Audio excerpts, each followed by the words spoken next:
鳌拜叩见皇上。鳌爱卿，起来吧。赐座。谢皇上。鳌卿府，明史一案依朕看，严惩庄扎两家就可以了，其他一干人等就不用追究了吧？皇上，骂我们祖宗的书不烧，骂我们祖宗的人不杀，我们还有什么脸面见世人？话是没错，可是他们也是无心之失啊。皇上，这汉人可是非常狡猾的，不可轻信。咱们就拿吴三桂来说吧，他为了一个女人和自己的一点私利，就能背叛其主。如果我们不严防的话，那咱们大清的江山就难保啊！不是所有汉人都像吴三桂那样的，先帝在世时也是重用有真才实学的汉人。先帝对汉人过于宽大，就连郑成功围攻金陵的那些叛贼都不加以问罪，以致郑成功至今依然逍遥在外。皇上，您不可不见。卿府说的是。好，那其他的朕不管了，你只管放了陆建便可。不可。为什么？皇上，其实放一个小小的陆建是很容易的事。是啊。可是皇上，您想过没有？这治国有三：一曰法，二曰信，三曰权。如果要放一个谋反的钦犯，那么就是不法，就是不信，终至不权。皇上，您的威信就荡然无存，将来怎能治国服众？这先帝遗命，臣等辅政，臣等就应不遗余力，匡扶朝纲，以不负先帝所托，不让皇上自陷不义。臣冒死抗旨有罪。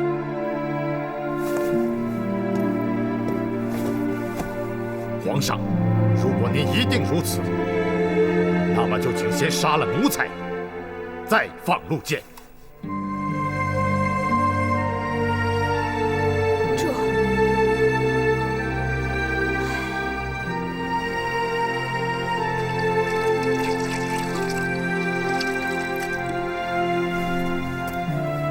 太皇太后驾到！太皇太后吉祥，后公主吉祥。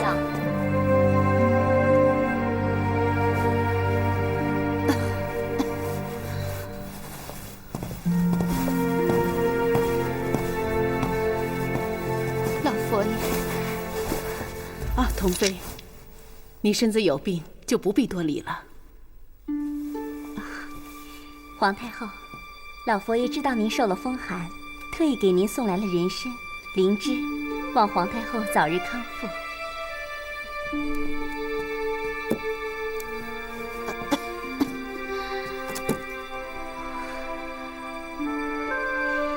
谢谢老佛爷，有劳孔公主了。好端端的，怎么受了这么重的风寒呢？太后昨晚经过乾清宫，看见皇上衣衫单薄。好，你不用为皇上担心，大冬天的他跳进湖里都没事，你管他干什么？你看看你把自己给弄的。老佛爷，皇上他越来越用功，他每天晚上念书都念得很晚，有时候还过来给我请安呢。好，是吗？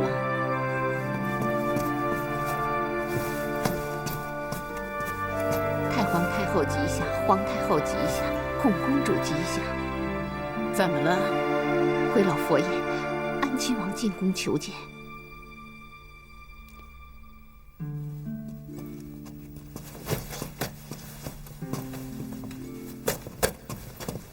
月乐叩见老佛爷。请起吧。谢老佛爷。怎么了，月乐？这么晚了，找我有什么事啊？月乐是来向老佛爷请罪的。怎么了？哦，你们先下去吧。是。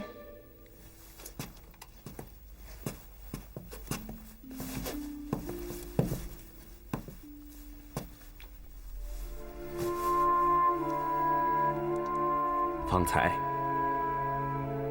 鳌拜在月乐家门前带走了陆剑。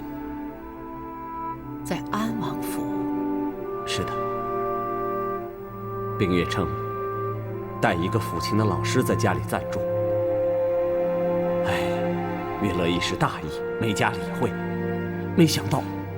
我明白了，这事跟你无关，是冰月干的。既然是冰月干的，那就是皇上的意思。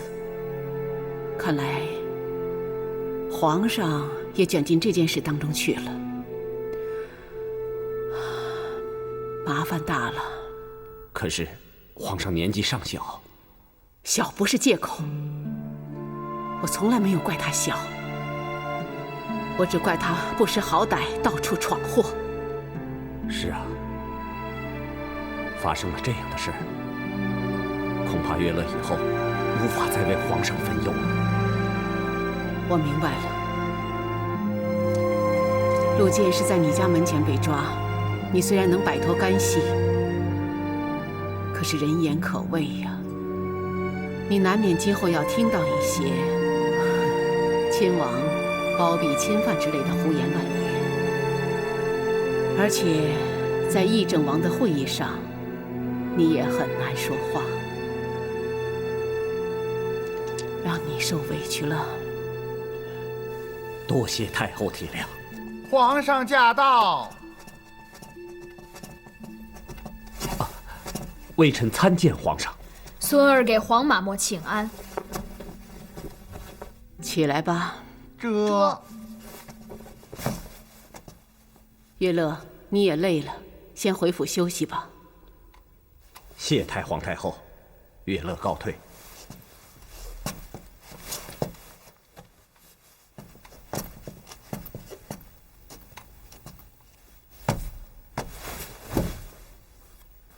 黄马嬷，玄烨求您把陆剑放了。哼，你不是不理朝政吗？你不是不想当皇帝吗？为什么为了一个囚犯要亲自跑到我这儿来呢？玄烨不是在跟您说朝政，而是在跟您说私事儿。陆剑是朕的老师，所以朕要放陆剑。可是朝政永远在私事之上，这些事情与你没有关系。你回去吧。我是皇帝，堂堂的大清皇帝，连放一个陆剑都不行吗？这算什么皇帝？孩子，你告诉我，你做过皇帝吗？在这1-2年中，你认认真真的做过1-2天的皇帝吗？你如果能够好好的听，好好的想，就不会做出这么糊涂的事情来。出头露面，为了一名亲犯，还把他安排在安王府里边。你可知道你的轻率已经把事情弄到了更为复杂的地步？你的鲁莽已经把明史一案推到了无可挽救的地步了。你懂不懂？我不懂。那好，您把陆剑放了，以后玄烨天天听您的话，跟您学着做个好皇帝，可以吗？混账！皇位是天底下最最尊贵的，哪能让你用来交换呢？我告诉你，皇位、朝政，它是一种平衡。皇帝治天下，也治于天下，不是你想做什么就可以做什么的。今天你认了陆剑为老师，为他开脱，拿皇位来跟我交换。那明天呢？你认了张剑、李剑，你想为他们开脱求情，拿什么来跟我做交易呢？你在为谁当皇帝？是为你那些狐朋狗友做皇帝，是吗？你回去好好想想，好好想想。曹寅，奴才在。梁九公，奴才在。带皇上回去睡觉。这。哎，皇帝哥哥，怎么样？老佛爷答应了吗？要不然我去求老佛爷，老佛爷一向最疼我了。既然老佛爷已有定夺，就不会随意改变。不会的，老佛爷从来没有拒绝过我的请求，我去求他肯定管用。够了！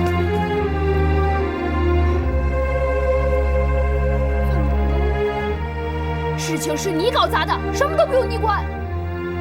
你干嘛这么凶呀？我是真的想去救老师。我凶？我怎么会有你的阿玛凶呢？天黑了还跑进宫来跟老佛爷说三道四，胡言乱语。我可是相信了你们才把老师送进安王府的，而你呢，却把老师送上了黄泉路。你胡说！我阿玛是好人，怎么会去害老师呢？好人？老师是在哪儿被抓的？你们安王府门口。老师被抓时又是怎么说的？你听得很清楚吧？你还说你阿玛是好人，好一个卑鄙小人！你不许再胡说！不许你骂我阿玛，要骂你骂我好了。哼，你急什么呀？又不是你被我们出卖了，是我被你出卖了。老师这回若是有什么三长两短，你那卑鄙的阿玛就是刽子手。我以后再也不想见到你。冰月，皇上的话有些过头了。过头？我有什么过头的？皇上，你冷静点，安亲王是不会害老师的。你是怎么回事？我的老师也是你的老师啊！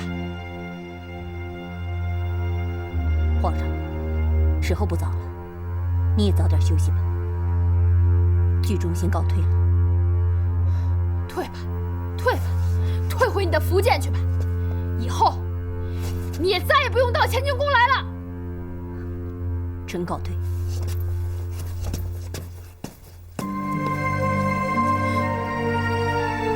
你瞪我干什么？说呀！在他们眼里还有没有我这个皇帝？我的老师说抓就被他们抓了，连说都不跟我说一声。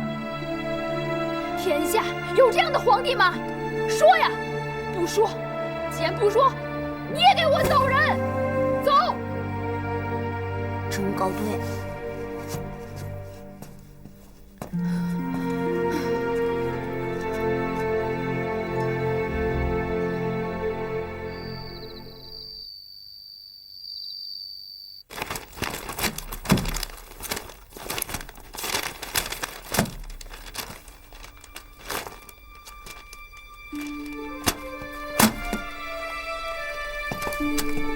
你别碰！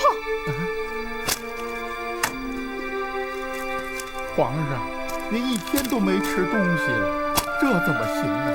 龙体为重啊！你烦不烦呐？出去！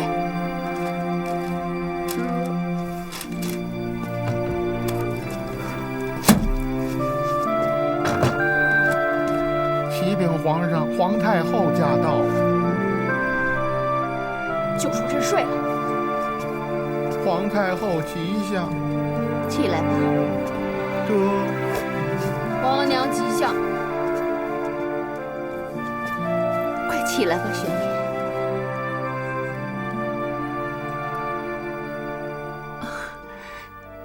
这满桌的菜，怎么动也没动啊？不想吃。怎么就你一个人呢？剧中和曹寅呢？额娘叫他们来陪你。皇娘，玄烨困了，想去睡了。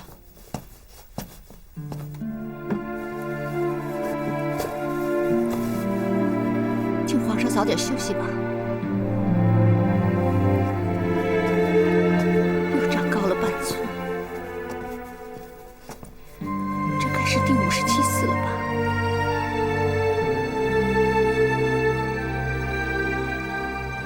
你该有5尺2高了吧？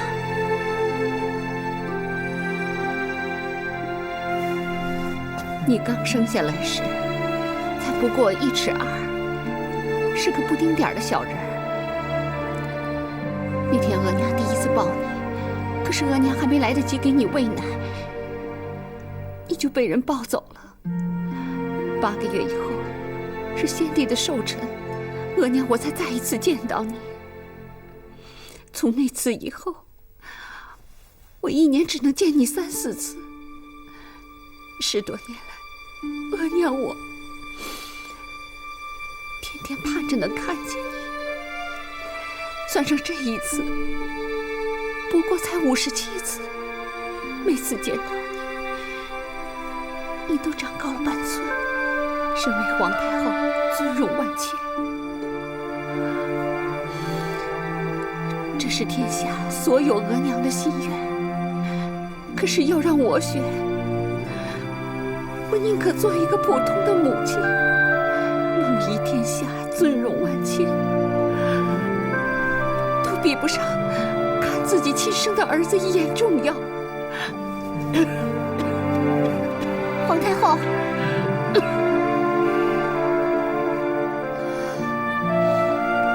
我们先回去吧。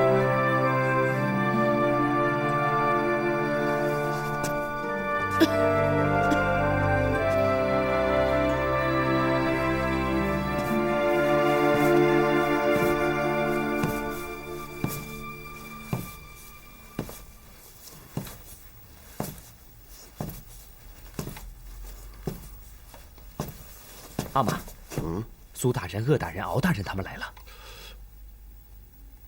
让他们进来吧。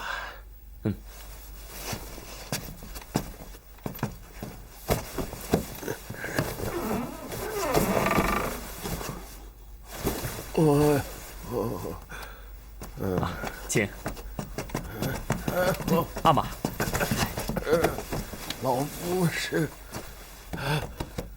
老夫重病在身，有失远迎。索大人就别客气了。索大人，您老的病可好了？还是老样子。老了，身子骨不中用了。怎么会呢？天命3年，太祖以7大恨，诏于天下，起兵反明。抚顺一战，您可是身中3箭呢。但忽闻城破，您老立即策马扬鞭，第1个入城破敌，那是何等的威风啊！好汉不提当年勇哦。这仗是打胜了，城池攻下了，所有的伤痛都忘了。今天我们也攻破敌人的2个城池啊。愿闻其详。第1，陆建已被敖兄拿下了。小意思。第2，刚才宫中传出消息，皇上跟老佛爷吵了一架。这所谓何事啊？为陆建。皇上吵着要放陆建，可老佛爷不答应。很明显，现在连老佛爷都站在我们这边了。既然这样，连皇上也不用顾忌了，因为那是老佛爷的懿旨。左公啊，此事关系到我大清的基业，我看得加紧办呢。不是加紧，而是要加深处理，加广处理。此话怎讲？南明余孽朱慈焕一直逍遥在外，以朱3太子之名暗地纠党，阴谋叛乱。这明史一书，说不定就跟他有牵连呢。对，就凭朱3太子这4个字，那就应该严办。除恶务尽，这个仗不打则已，要打就得全胜，让敌人永不翻身。此事事关重大，还非得首辅您出面主持不可呀。对，阴谋叛乱非同小可，倘若不能防微杜渐，天下百姓死伤何止千万？为了天下的百姓，为了天下的苍生，就算是要了老夫的命，老夫也在所不顾。好，老夫明天就回朝立正。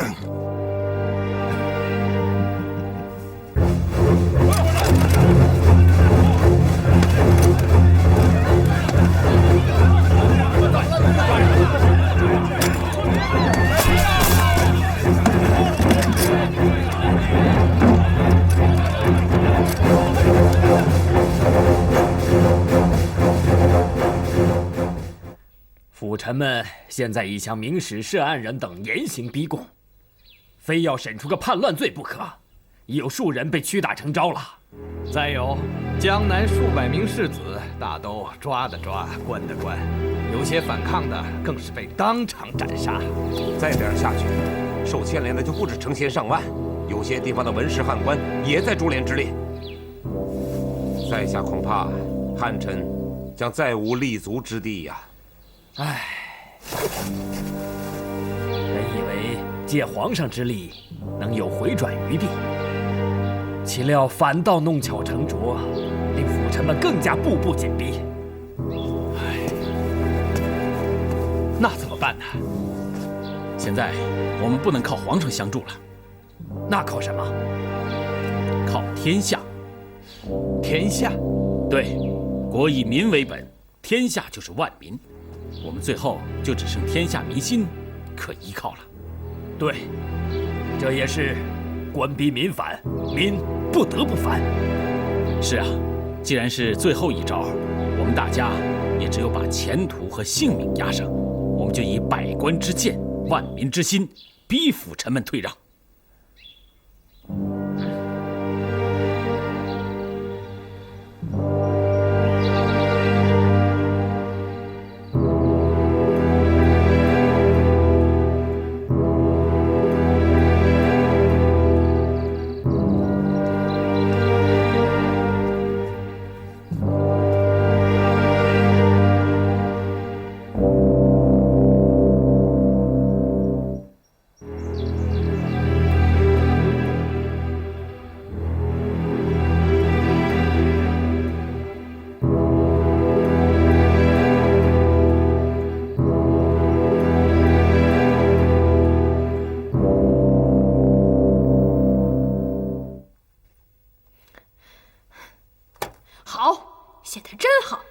熊大学士这份万言书，历陈明史一案会造成文字冤狱，却是字字铿锵，掷地有声啊！好，写得真好。启奏皇上，这些都是外放官员所奏，纷纷上书陈言。明史只是诸人无心之失，并非谋逆之意，共438份。这案还没有审结，他们凭什么这样说？启奏皇上，各地百姓士子纷纷罢考罢试，他们反对朝廷滥行成招，他们称明史一事实为文字冤狱。哼，朝廷审案，岂容那些百姓士子妄加评论呢？启禀皇上，从天下则民心所归，逆天下则民心所背。什么天下民心，根本就是土匪，统统的赶走驱散就是了嘛。敖大人，我们可以把百姓赶出午门，我们还可以把百姓赶出京城。可是，天下是百姓的天下，难道我们要把百姓赶出他们自己的家吗？皇上，眼下民怨沸腾，如不妥善处理，恐怕要生变呐。不是要生变，我看他们是想造反叛乱。皇上，臣以为此事最好从详记忆。对，从详记忆。昔日前王曾以3000弓弩射入钱塘江中，试图截住钱塘江，可是江水并无受阻，民情如海流啊！不可阻啊！皇上，倘若这百姓闹一闹，朝廷就撤回查办，那朝廷威严岂不荡然无存了？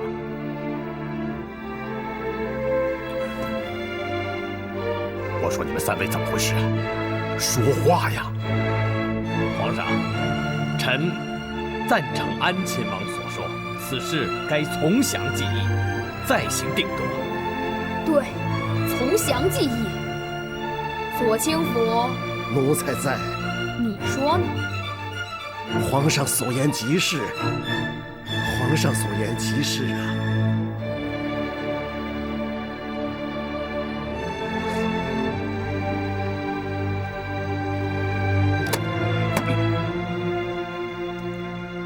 本来是一鼓作气的事情，却只有我一个人在那儿据理力争，我就不明白，你们3位大人为什么一声不吭啊？难道这件事情是我鳌拜一个人的吗？好端端的开局就这么断送了，我真闹不明白，3位到底是怕什么呢？若说怕，确实是怕民怨沸腾啊。民怨沸腾，不就是几个闹事的草民和土匪吗？我多杀他几个就给镇住了。还有那些个汉臣，也都是铁了心的联合到了一块儿，啊，皇上也站在了他们那一边。我们真要是强行办理，恐怕不易善罢啊！太皇太后已经下了懿旨，此案任由我们处理，你们还怕什么？这打仗讲究的是战机，机不可失，时不再来。错过这一次，我们还到哪儿再去找一个明史案？什么万言书，什么438份奏折，什么民怨沸腾，狗屁！这在我眼里连草都不如。那也不能一味的高压吧？高压怎么了？他们反呢，我倒要看看他们怎么反。反一个讹一个，反半千讹他500，我就不相信。哼，这朝廷离了他们，还真不行了。不行不行。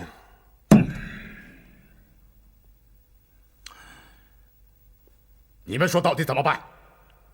我说诸位啊，咱们还都是请回吧，啊，都请回吧。哎，敖兄啊，回去吧。算了，汉人不是有句话吗？说是胳膊拧不过大腿，哼，咱们就当一回胳膊，让那些汉臣们耀扬威去吧。哎，咱们闭上眼睛，假装看不见。哎，先这么慢慢熬着，将来再找机会。吴志荣给4位辅臣请安。吴志荣，你不是在江南协助审理明史一案，怎么突然跑回来了？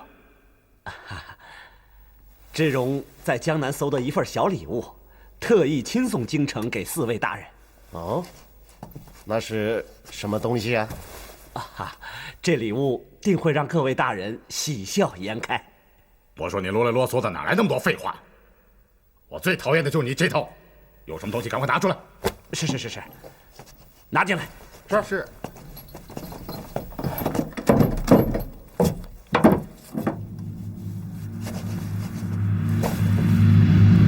明史，对，这是一套完整的明史。志荣得4位辅臣委以重任，远赴江南。你哪儿那么多废话？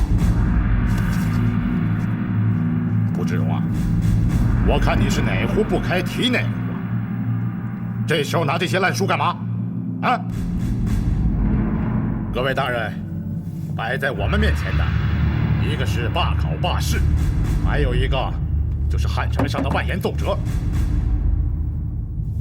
我现在看见这些东西就有气。来人呐，在，把这些东西拿出去烧了。是。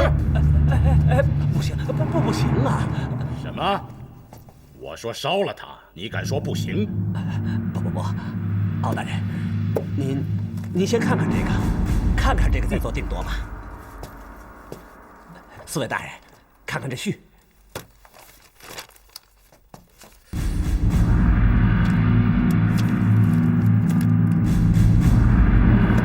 奴才之前也不知道啊。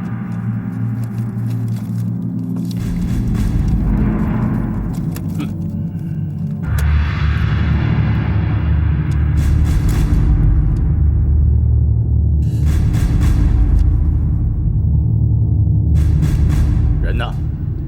都带来了。好啊，好啊，吴志荣啊。你果然是条好狗啊！老布，你不是条狗，狗都不会同类相残。你呢，是世人，你自肥啊！奴才确实是条狗，不过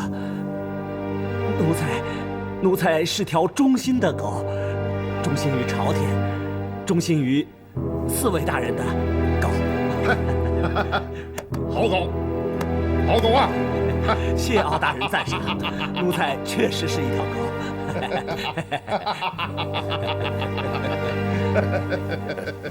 啊！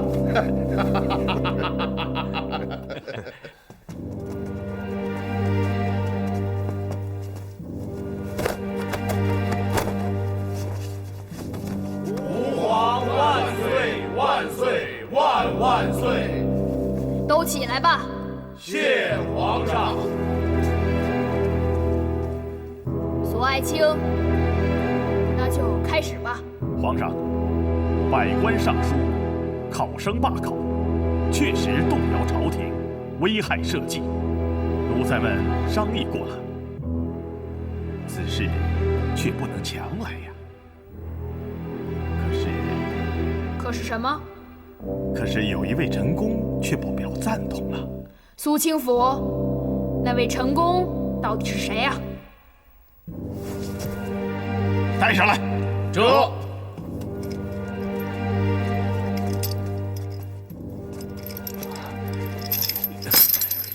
罪臣参见皇上。你是谁呀？回皇上，在接下的就是前礼部尚书李令哲。苏大人，李大人为官清廉，你们为何要把他缚于殿前？只因他谋反有罪。证据何在？魏大人，不要紧张。这是从江南搜检出来的明史的序，给这部反书作序的李令哲就是其中之一。呈上来。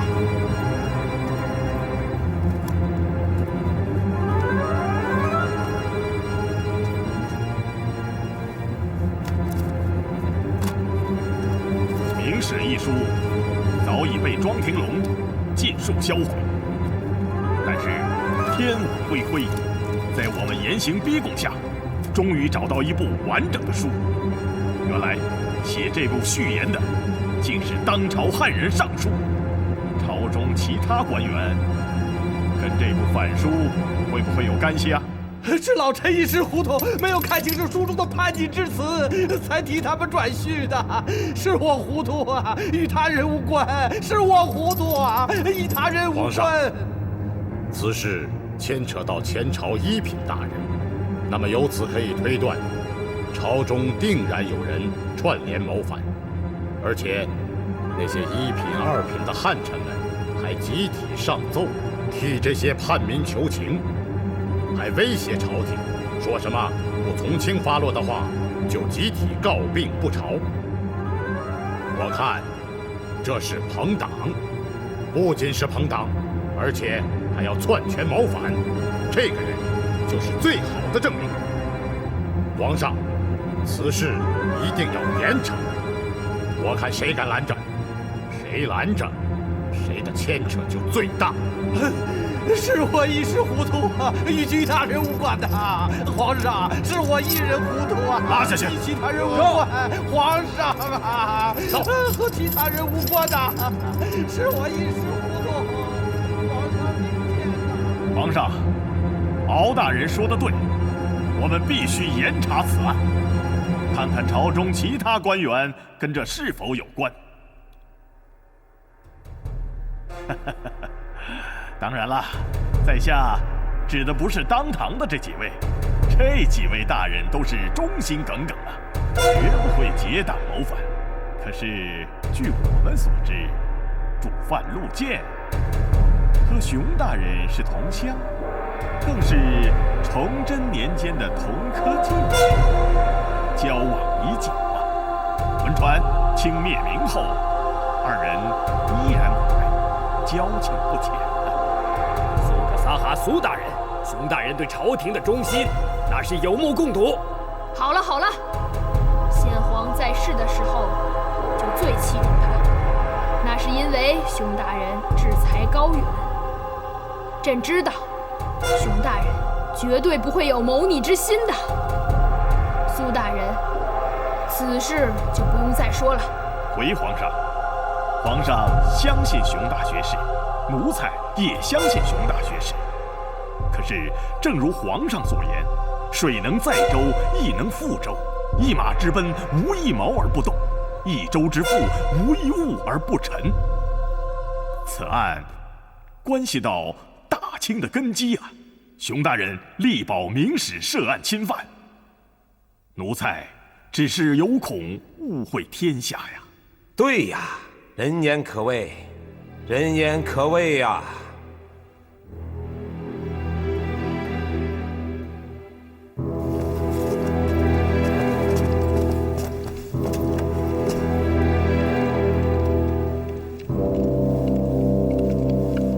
月缺不展光，见折不可刚。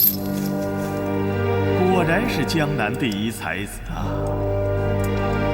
虽身陷囹圄，仍不失傲骨风采。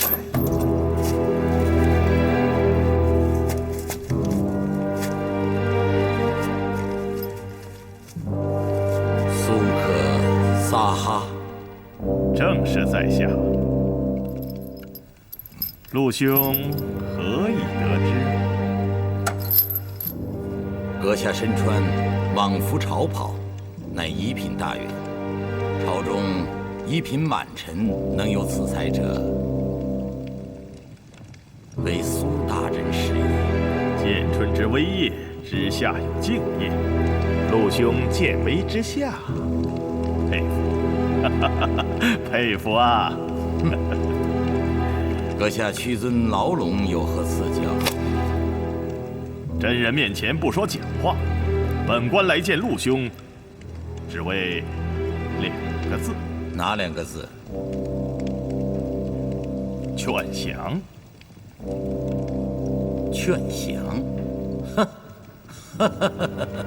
从何而论？500年必有皇者兴，其间必有明士者。以陆兄之才智，堪称当世第一人，何必与那些文士一般见识？丈夫当为黄虎踞，下士燕雀，图周鸠啊！文康兄要是愿意，本官愿为宝剑。文康兄自会大鹏一日通风起，扶摇直上9万里。臣心一颗瓷真石，不知北方不罢休。文康兄一片丹心，实在是令人敬仰啊！可是怀才而非用于世，非贤也。哼，陆建乃阶下之囚，就是有心报国，亦难斩所长。本官已经查实，此案确实与文康兄无关呢。哦，文康兄只是受人唆使啊！我受谁唆使？此人跟文康兄有同乡之情，更是崇祯年间的同科进士，现为朝中1品大员，官拜大学士。熊次履。一纸供书，可保文康兄阖家平安，扶摇青云呐。这个买卖划得来，划得来呀，划得来，划得来。文康兄，你答应了？一品大员吃朝廷俸禄，凭我这一介布衣，一纸供状，即可成为阶下之囚，甚至头抛菜市口，为你们这些辅臣满臣拔去眼中之钉，为保你们辅臣满臣权位千秋，这无本的生意划得来，哼，真是太划得来了。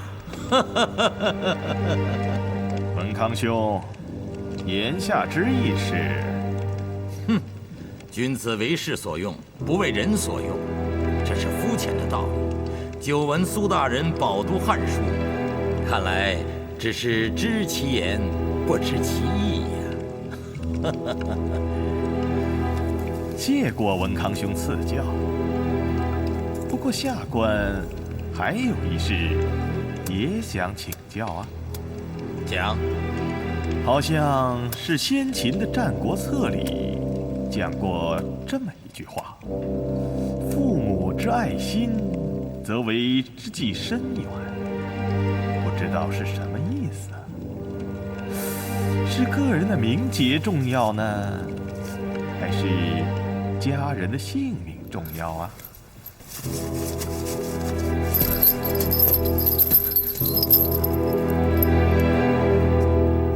昨日之不可追，今日之须臾时啊！本官给你3天时限，是一纸供书，还是一家10数命？就在文康兄弹指之间哦。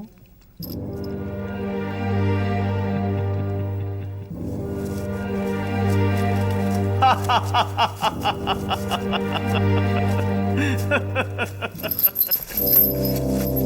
爹，孩子，你听懂他的话了吗？爹曾教导民安，无义而生，不如有义而死。你真的不怕死？怕。可是，如果民安之生令爹遗臭万年，民安万死不辞。好，我儿，你真不愧是陆家的后代，大汉的子孙。英雄美女自古成一对，搬不动是非是与非。明月清风，长夜相随，谁想谁，谁又忘了谁？一群沼泽，一江水，为了爱，有人愿受罪。心好累，好累，有思念频频举起杯。